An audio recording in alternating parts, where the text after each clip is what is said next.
Ancient temples, massive stone blocks, carved chambers deep underground. We see them as tombs. We call them monuments to the dead. But walk into one of these spaces and something happens that nobody talks about. Your voice changes, the air vibrates, your skull hums. Stand in the oracle chamber of the Hippodrome in Malta and speak one word, and that word explodes 100-fold through 5,000-year-old limestone carved 11 meters below the surface. The chamber was built between 3500 and 2500 BC. Scientists measured its resonance. 110 hertz, not 109, not 111, 110. The exact frequency where human brain activity shifts, where the language center shuts down, where left brain gives way to right, where logic becomes emotion. This is not decoration, this is engineering, and it shows up in Ireland, in Peru, in Egypt, in Greece. Chambers separated by oceans and millennia, all tuned to the same frequency, all designed to do the same thing to the human mind. What did the ancients know that we forgot? Inside, archaeologists counted remains of over 7,000 people across 3 levels of chambers connected by passages. The structure is the only prehistoric underground temple in the world. UNESCO added it to the World Heritage List in 1980. The deepest level goes down 10.6 meters. The middle level houses the oracle chamber. Limestone walls carved smooth. A small niche cut into one wall. When you speak into that niche, your voice magnifies. The entire structure becomes a bell. In 1994, acoustician Robert John from Princeton University and researcher Paul Devereaux measured the chamber. They found standing wave resonances between 95 and 120 hertz. The oracle chamber peaked at 110 hertz. That frequency sits in the baritone vocal range. Male voices hit it naturally. In 2008, Dr. Ian Cook at UCLA ran experiments. He monitored brain activity in healthy volunteers using EEG while exposing them to different frequencies. At 110 hertz, the prefrontal cortex activity shifted. The language center deactivated. Brain dominance moved from left hemisphere to right hemisphere. Left is logic, right is emotion. 110 hertz flips the switch. The volunteers reported feelings of relaxation. Some described it as meditative. Dr. Paolo De Bertolis at the University of Trieste in Italy repeated the tests. He worked with a clinical neurophysiology unit. They tested volunteers between 90 and 120 hertz. Each person had their own activation frequency, always between 90 and 120 hertz. Those with frontal lobe activation received thoughts similar to meditation. Those with occipital lobe activation saw images. De Bertolis concluded that ancient populations could obtain altered states of consciousness without drugs. The Hippodrome was not a tomb. It was a machine. This script is researched and factual using sources from the Journal of the Acoustical Society of America, published in 1995 by John and colleagues, titled Acoustical Resonances of Assorted Ancient Structures, which is the Princeton Engineering Anomalies Research Technical Report, and also the Geoheritage Journal, published in 2025 by Rispoli and team from the Universities of Naples, Federico II, and Chieti Pescara on Roman temple engineering, which shows these are not fringe theories, but peer-reviewed archaeological acoustics. Now back to the information. 280 millimeters long, 150 millimeters wide. Apex diameter 25 millimeters. The apex was chipped off to make a mouthpiece. When blown, the shell resonated at 110 hertz. Percussion instruments triggered the resonance through harmonics. The chamber ceiling near the entrance is carved in the form of a waveguide. The 2 niches concentrate sound, the curved shape with a shelf cut high across the back. The corbelled ceilings, the concave walls, every element engineered for acoustics. Archaeologist Fernando Coimbra stood in the chamber during tests. He felt the sound crossing his body at high speed. He described a sensation of relaxation. Echoes lasted 8 seconds. At 110 hertz Malta, now check Ireland. A mound covering chambers and a passage. In 1994, the same team that tested Malta went to Newgrange. Robert Jan, Paul Devereaux. They measured acoustics inside the cruciform chamber. The chamber sustained strong resonance between 95 and 120 hertz. Peak frequency 110 hertz. Same as Malta. The chambers had different shapes. Newgrange was cruciform. Malta had elliptical chambers. Different configurations, same frequency. John noted that resonant modal patterns featured strong antinodes at outer walls with nodes and antinodes toward the central source. In some cases, rock drawings resembled the acoustical patterns. The spiral carvings at Newgrange, triple spirals, lozenges, these match the wave patterns that form at 110 hertz. Stand in Newgrange and chant at 110 hertz. If you filled the stone basins with water and dropped hot stones in them, steam would rise. The resonant chanting would make water droplets and the steam vibrate. When you shine light through vibrating droplets, they form patterns. The patterns match the spiral carvings on the walls. This was tested. This was measured. The winter solstice sunbeam cuts through the passage for 17 minutes each December 21st. That beam would have illuminated the steam patterns, spirals of light matching the spirals carved in stone. 5 senses engaged: sound, light, heat, steam, vibration. The chamber was an instrument. The ceremonial center was active during the first millennium BC. Researchers from Stanford University started excavations in 1995 under archaeologist John Rick. In 2001, they found 21 intact conch shell horns in a gallery. These instruments are called pututus, made from Strombus galetus, tropical conch shells. The nearest source is 500 miles away. Each shell is 10 inches long. Workers cut a mouthpiece into one end. They carved a V-shaped notch in the outer lip. Some shells were worn through from decades or centuries of use. Pink shells polished to transparency in spots.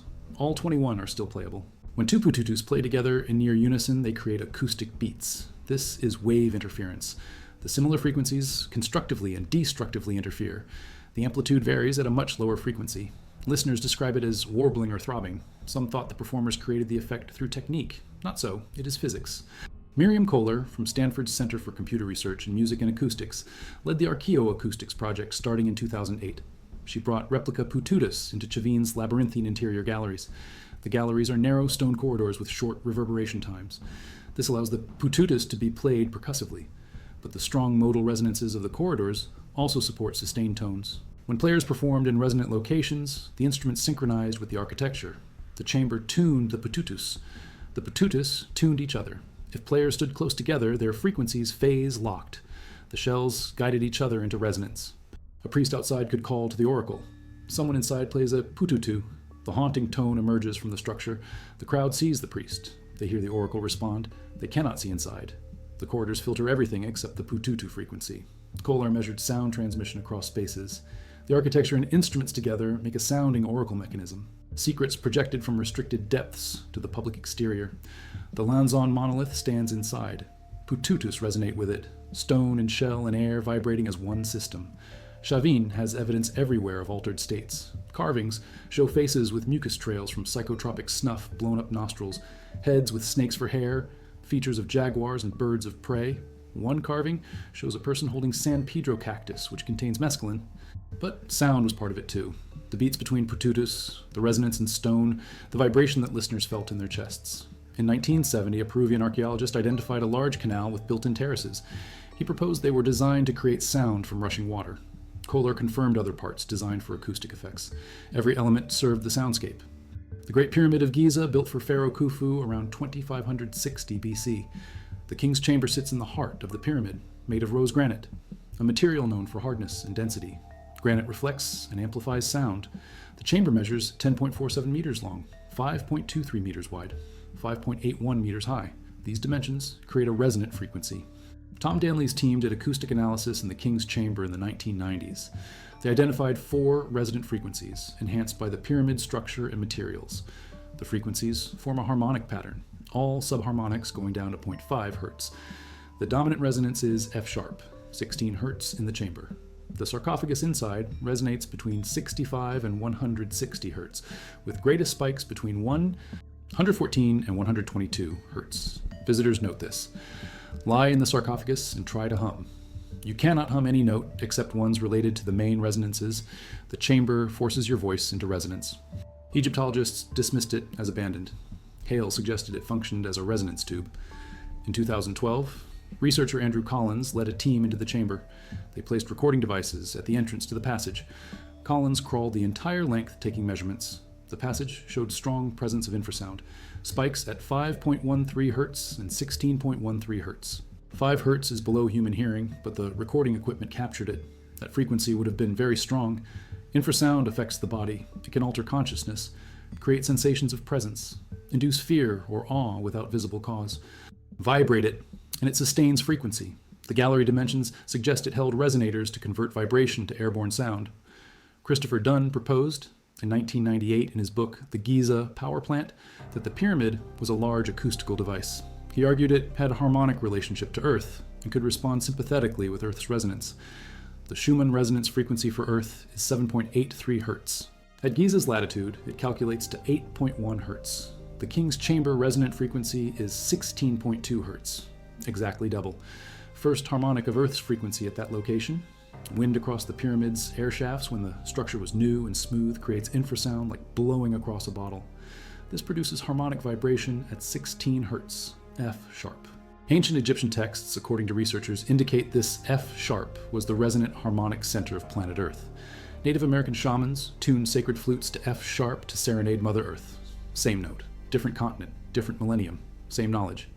This information comes from peer-reviewed acoustical measurements published in the Acoustical Society of America by Dan Lee, and from investigating the cavity resonance acoustic properties of the Great Pyramid, published in June 2024, examining the King's Chamber using electromagnetic transparency and golden ratio analysis in the pyramid dimensions.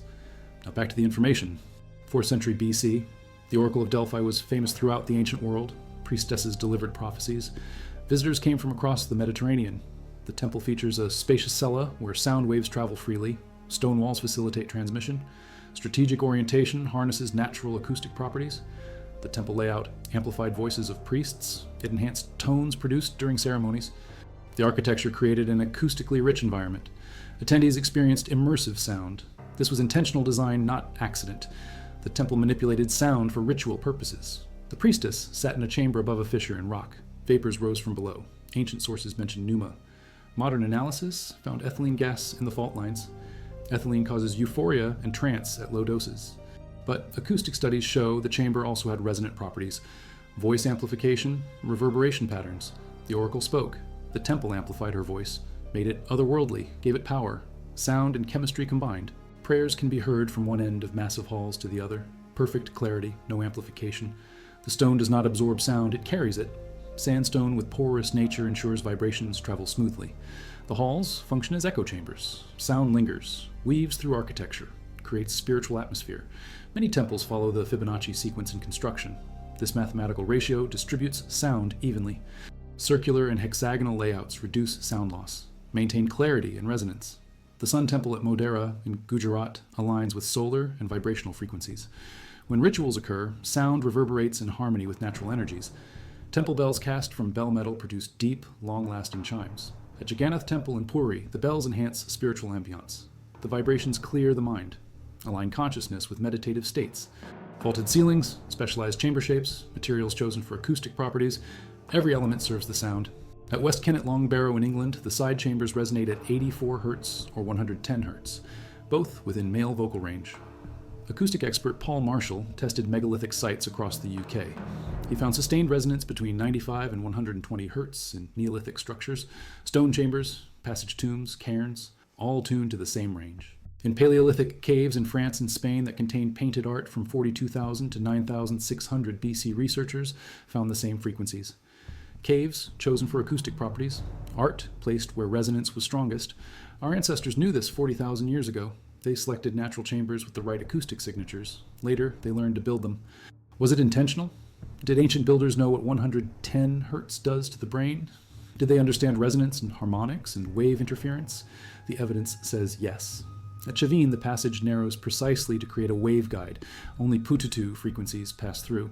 At Malta, the oracle chamber ceiling is carved as a waveguide, niches positioned to concentrate sound. At Newgrange, the chamber dimensions create standing waves. Spiral carvings match the wave patterns. At Giza, the sarcophagus dimensions create specific resonant frequencies. The Grand Gallery held resonators. At Delphi, the Kella is positioned and shaped for acoustic effect. At Indian temples, the Fibonacci sequence distributes sound. These are not accidents, these are engineering decisions. Deliberate choices made by people who understood sound. 110 Hz affects brain activity. Dr. Ian Cook's 2008 study published in Time and Mind Journal showed it. Regional brain activity shifts, language center deactivates, left to right hemisphere dominance changes, mood centers activate, empathy areas engage, social behavior regions respond. Each person has an individual activation frequency between 90 and 120 Hz. Frontal lobe activation produces thoughts like meditation. Occipital lobe activation produces visual imagery. The frequency range our ancestors built into their sacred spaces is the exact range that alters human consciousness. They knew, they measured, they built accordingly. The octagonal thermal complex sits in the Phlegraean Fields, one of the most geologically active volcanic regions on Earth. Bradyseism caused the temple to sink 6 meters below today's surface, 2,000 years of geological turmoil. The temple still stands. In November 2025, researchers from universities of Naples, Federico II, and Chieti Pescara published findings in GeoHeritage Journal. They used petrographic microscopy and X-ray diffraction analysis on 9 samples. The Romans deliberately used volcanic materials. They selected them for specific properties. The temple features lightweight volcanic scoria in upper sections. Mineralogical signatures show lucite present. This material came from Mount Vesuvius, not the local volcanic field. The builders imported it. They needed to reduce stress on the dome and supporting walls. Local tuff, enriched with zeolites, forms other sections. Lava stone with trachytic texture from Phlegraean fields.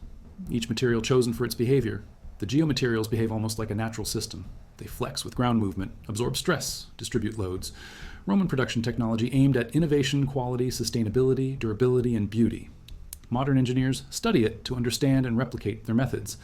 The Great Pyramid shows similar knowledge. Analysis of the King's Chamber granite reveals piezoelectric properties. Quartz crystals in the stone generate electric charge under pressure. The chamber is under enormous pressure from millions of tons above. That pressure activates the quartz, creates electric field. The resonant frequency of the chamber at 16 Hz matches Earth's Schumann resonance at Giza's latitude doubled. When the chamber vibrates at this frequency, the quartz crystal field couples with Earth's electromagnetic field. Some researchers propose the pyramid functioned as a resonance transmitter, not for burial, for communication with the planet's natural frequency. The hypothesis is contested, but the measurements are not. The frequencies exist, the quartz exists, the pressure exists, the coupling is physics. At Göbekli Tepe in southeastern Turkey, the world's oldest known temple complex, built around 10,000 BC, 6,000 years before Stonehenge. Massive stone pillars arranged in circles, 7-ton pillars carved with animals. The site predates agriculture, predates settled communities. Archaeologist Klaus Schmidt, who excavated the site, argued that religion came before farming. The need to gather for rituals led to permanent settlements. The immensity of Göbekli Tepe supports this. Carving and erecting and burying rings of 7-ton stone pillars required hundreds of workers. All needed to be fed and housed. This level of coordination required social organization. Once they gathered, they stayed. Agriculture emerged to support the gatherings. Spirituality drove civilization, not the reverse.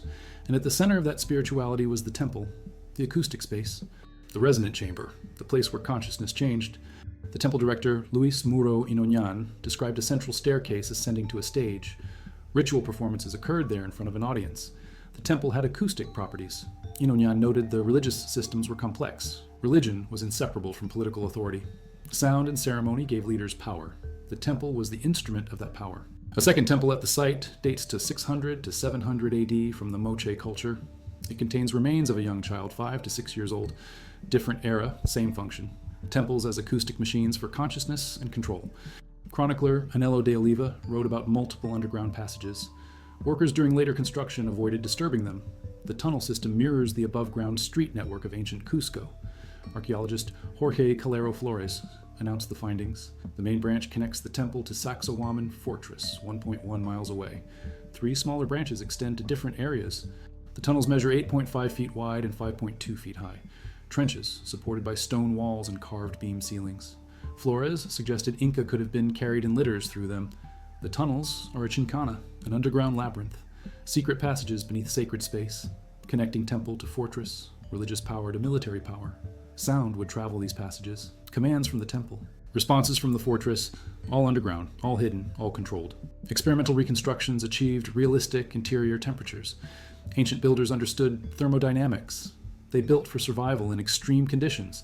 Heat retention was science, not luck. Sacred architecture applied the same principles. Control the environment, control the experience, control the consciousness. Who saw what? Architecture is information control. In Chavin, the narrow passages filtered sound. Only certain frequencies escaped to the public plaza. In Malta, the oracle chamber amplified specific voices. In Giza, the chambers were accessible only through specific routes. Initiates followed a path. Each chamber provided an experience. Sound, darkness, vibration, altered consciousness. By the time they reached the king's chamber, their brains were primed. The resonance completed the transformation. This was intentional design, step by step, chamber by chamber, frequency by frequency. Tested different voices and instruments, recorded response curves, mapped resonance frequencies.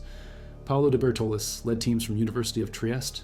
They collaborated with the Clinical Neurophysiology Service, EEG monitoring of volunteers, exposure to tones between 90 and 120 Hz. The preliminary results confirm strong effects on brain activity.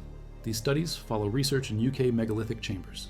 Dr. Robert John from Princeton published technical report Peer 95002 in March 1995, titled Acoustical Resonances of Assorted Ancient Structures. Paul Devereaux published in Journal of Scientific Exploration in 1995 on acoustical properties of ancient ceremonial sites. Ian Cook published in Time and Mind in March 2008 on ancient architectural acoustic resonance patterns and regional brain. Activity.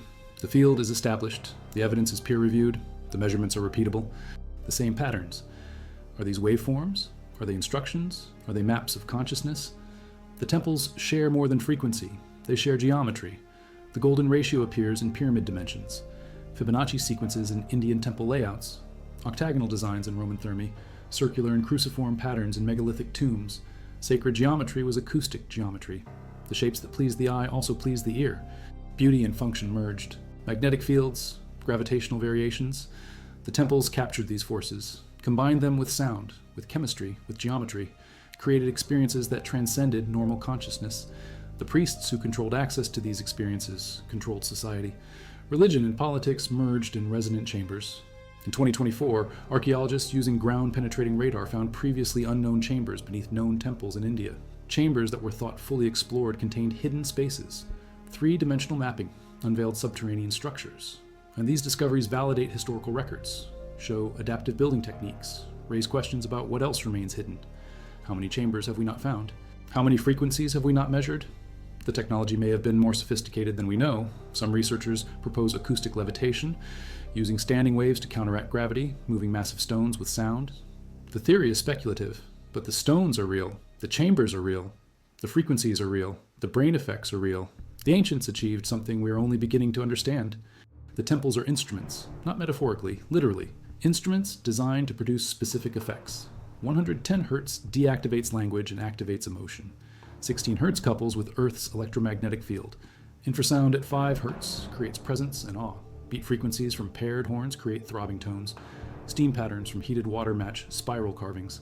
Solstice light illuminates resonant chambers. Every element calculated, every chamber tuned, every material selected. The builders understood psychoacoustics. They understood neurophysiology. They understood that consciousness is not fixed. It can be shifted, guided, transformed. And they built the tools to do it. Stand in the oracle chamber. Speak into the niche. Your voice explodes through 5,000 years of limestone. 110 Hz, your prefrontal cortex shifts, language fades, emotion rises. For 17 seconds, you experience what the ancients experienced. Not belief, not faith, physiology, neurology. The chamber changes your brain. It was designed to do exactly that. The ancients did not ask you to believe. They changed your consciousness and let you experience directly. Either they discovered it independently, which suggests the principles are fundamental to human neurology, and we instinctively seek these frequencies, or they shared knowledge across vast distances, which suggests communication and technology transfer we have not documented. The megalithic builders of Ireland, the pyramid builders of Egypt, the temple builders of India, the ceremonial center builders of Peru, they all knew, they all built. They all used sound to transform consciousness. Yet they built chambers that resonate at precise frequencies that we now know alter specific brain regions. They carved waveguides that we now know filter specific frequencies. They selected materials that we now know enhance acoustic transmission. They aligned structures to celestial events that we now know affect electromagnetic fields. They knew. The question is how. Indigenous cultures that maintained oral traditions speak of sound healing. Tibetan singing bowls, Aboriginal didgeridoos, Native American flutes, shamanic drums. These are not entertainment, these are technologies, specific frequencies for specific purposes. Healing uses lower frequencies. Trance uses rhythmic patterns. Communication with spirit uses the frequencies that alter consciousness. These traditions never died. The knowledge persisted. The temples were the architectural expression of knowledge that continued in smaller instruments. The same principles, the same frequencies, the same effects. Gothic architecture with specific acoustic properties. Islamic mosques with geometric precision and acoustic clarity. The forms changed, but the function remained. Spaces designed to elevate consciousness through sound. The 110 Hz chambers became choir lofts and prayer halls. The knowledge adapted, survived, continued. Because consciousness can be changed predictably. Because people in altered states are more open, more accepting, more willing to follow. The temple was not just a sacred space, it was a tool of control. The priest who controlled access to the chamber controlled who experienced the transformation. The oracle who spoke in resonant spaces became the voice of gods. The acoustic design made it real, made it undeniable. Your brain changed. Your perception shifted. You experienced something beyond normal consciousness. And the priest was the gatekeeper. Religion became power because the technology worked. Because it gave power to those who controlled it. The temples were dismantled, the frequencies forgotten. the acoustic principles lost, until modern science rediscovered them, measured them, confirmed them. Now we know. The temples were not myths, not legends, not primitive superstition. They were sophisticated instruments built by people who understood sound and brain and consciousness better than we do. Heritage Malta allows 80 visitors per day into the hypogam. They experience the oracle chamber. UNESCO protects Newgrange. Visitors can enter during solstice. Chavin de Wantar welcomes researchers. The pututus are played, the chambers tested, the frequencies measured, the knowledge is returning. Not through mysticism, but through science, through acoustic analysis, through brain imaging, through material engineering. We reverse engineer what the ancients built. We measure what they knew instinctively. We quantify what they practiced empirically. The technology was older than we thought, more widespread than we imagined, more sophisticated than we assumed. Our ancestors were not primitive. They were brilliant. They built machines from stone and air and sound, machines that still work after 5,000 years, machines we are only beginning to understand. Stand in the right chamber, speak at the right frequency. Your brain shifts, language fades, emotion rises. The experience is real, measurable, repeatable. The ancients built it that way, deliberately, precisely, scientifically. They left us the chambers, the frequencies, the geometries, the carvings that might be waveforms, the alignments that might be instructions. Everything we need to reconstruct their technology. Everything except the context, the rituals, the purposes, the meanings. Created experiences that transcended ordinary consciousness. Called it meeting gods, called it speaking to ancestors, called it prophecy. We call it altered brain states, same experience, different language.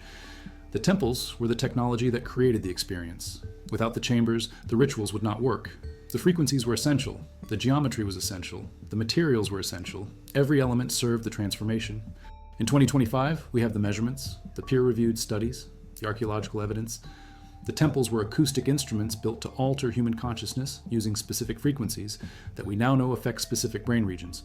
110 Hz appears in Malta, Ireland, Egypt, Peru, India, Greece. Chambers separated by oceans and millennia, all tuned to the same frequency, all designed for the same purpose. This is not coincidence. This is technology. Sophisticated, precise, effective. The ancients knew what we forgot and built it in stone to last 5,000 years. Now we are remembering, measuring, understanding. The forbidden technology is forbidden no longer. It is science. It is archaeology. It is neurology. It is real. Frequencies, brain imaging, mapping individual activation frequencies, building databases. The same work the ancients did empirically we do now technologically. We measure what they practiced, we quantify what they built. Every measurement confirms the temples were designed intentionally. Every brain scan validates the frequencies work is built. Every acoustic analysis reveals more sophistication. The ancients were not primitive shamans performing rituals by superstition. They were engineers building machines from acoustic principles. They were neuroscientists manipulating brain states with precision. They were architects creating consciousness chambers. They knew, they built, they left us the evidence. More carved limestone, Heritage Malta plans controlled access, careful excavation. What frequencies wait in those chambers? What geometries remain unmeasured? The technology may be more sophisticated than what we have found. Each discovery expands our understanding. Each measurement adds precision. Each test confirms the ancients knew exactly what they were building and why. The temples are not mysteries. They are answers. Answers to how to alter consciousness, how to focus attention, how to create shared experience, how to transform perception. The ancients wrote the answers in stone and frequency and geometry. We just had to learn to read them. Charred buildings, hastily buried remains, evidence of the Trojan War. Every discovery shows ancient peoples were sophisticated. The acoustic temples fit this pattern. They were standard technology. Every civilization built them. Sound was as important as stone. The temples were the highest expression of acoustic knowledge. The ancient technology enters modern practice, not as religion but as science. What the ancients built in stone we can build in controlled environments. The technology returns to understand consciousness. The temples were always about consciousness exploration. The right frequency in the right space changes everything. Feeling your voice explode through the oracle chamber in Malta. These are not historical curiosities. These are working machines. 5,000-year-old instruments still playing the same notes, still producing the same effects, still transforming consciousness. The temples never stopped working.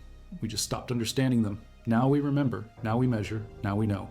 The forbidden technology hidden inside ancient temples was never magic. It was always science, acoustic science, neuroscience, material science, engineering science. The ancients were scientists. The temples were laboratories.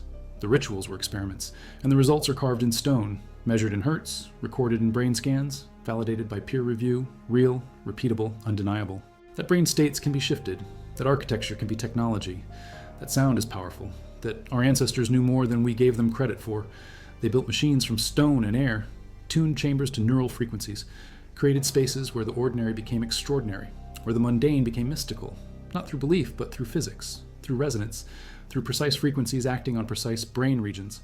The temples were never about gods. They were always about us, about human consciousness, about what happens when you stand in a chamber carved 5,000 years ago and speak one word at 110 hertz, and feel your brain shift, feel language fade, feel emotion rise, feel the transformation the ancients designed. That is the forbidden technology. That is what was hidden. That is what we found.